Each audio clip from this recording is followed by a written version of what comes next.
तृणमूल कांग्रेस सांसद साकेत गोखले ने पूर्व डिप्लोमेट लक्ष्मी पुरी से मानहानि के लिए बिना शर्त माफी मांगी है। उन्होंने 2021 में पुरी पर विदेश में संपत्ति खरीदने के झूठे आरोप लगाए थे।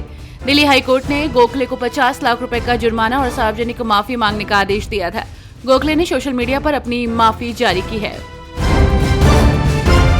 पूरे देश में एक बार फिर कोविड दस्तक दे रहा है। राजधानी दिल्ली में कोविड केस 700 के पार पहुंच गए हैं। एक ही दिन में कोरोना के 42 मरीज बढ़े हैं, तो वहीं दिल्ली में अभी तक कोरोना के 7 मरीजों की मौत हो चुकी है। फिलहाल देश में कोरोना के एक्टिव केस 6491 है। हालांकि अभी तक 6861 मरीज ठीक भी हो चुके हैं। प्रधानमंत्री नरेंद्र मोदी ने पिछले 11 वर्षों में भारत के रक्षा क्षेत्र में हुई अभूतपूर्व प्रगति पर प्रकाश डाला। आधुनिकीकरण और आत्मनिर्भरता पर केंद्रीय इस प्रगति ने भारत को रक्षा उत्पादन में आत्मनिर्भर बनाने में महत्वपूर्ण भूमिका निभाई। पीएम मोदी ने देशवासियों के समर्पण और रक्षा क्षेत्र में आत्मनिर्भरता की ओर अटूट प्रतिबद्धता पर गर्व व्यक्त किया है।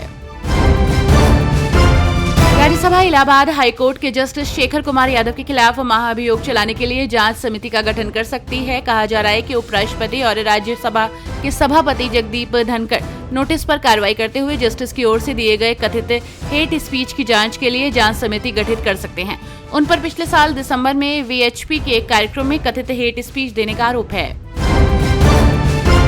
उत्तर प्रदेश के बहराइच में महाराजा सुहेलदेव के विजय उत्सव का आयोजन किया जा रहा है। इस कार्यक्रम में सीएम योगी और सुबह सपा प्रमुख ओम प्रकाश राजभर भी शामिल होंगे। ऐसा माना जा रहा है कि यह आयोजन जातीय समीकरण साधेगा और 2027 के चुनावों को ध्यान में रखते हुए किया जा रहा है। इसके जरिए बीजेपी हिंदुत्व के एजेंडे को मजबूत करने की कोशिश कर रही है। बिहार विधानसभा चुनाव जैसे जैसे नजदीक आ रहे हैं, वैसे वैसे सियासी पारा चढ़ता जा रहा है। राजनीतिक पार्टियां एक दूसरे को घेरने में लगी हुई हैं। इस बीच आरजेडी के मुखिया और बिहार के पूर्व मुख्यमंत्री लालू प्रसाद यादव ने राज्य में बढ़ते क्राइम ग्राफ को लेकर मुख्यमंत्री नीतीश कुमार को आड़े हाथों लिया। उन्होंने आरोप लगाया कि नीतीश कुमार और बीजेपी ने कानून व्यवस्था का अंतिम संस्कार कर दिया है। गोवा में स्वास्थ्य मंत्री ने हाल ही में एक सीनियर डॉक्टर को इमरजेंसी विभाग में एक पेशेंट को विटामिन B12 इंजेक्शन न लगाने पर फटकार लगाई थी। हालांकि बाद में डॉक्टर ने बताया था कि इमरजेंसी विभाग में विटामिन B12 नहीं लगाया जाता है। इसी के बाद अब डॉक्टर मंत्री से उन्हें अपमानित करने के लिए अस्पताल में आकर ही माफी मांगने की डिमांड कर रहे हैं।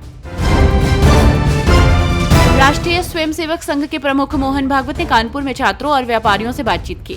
इस दौरान उन्होंने सभी को स्वदेशी सामान इस्तेमाल करने और देश के विकास के लिए योगदान करने की सलाह दी। उन्होंने इस बात पर जोर दिया कि स्वदेशी सामान इस्तेमाल करने से देश का पैसा देश में ही रहेगा।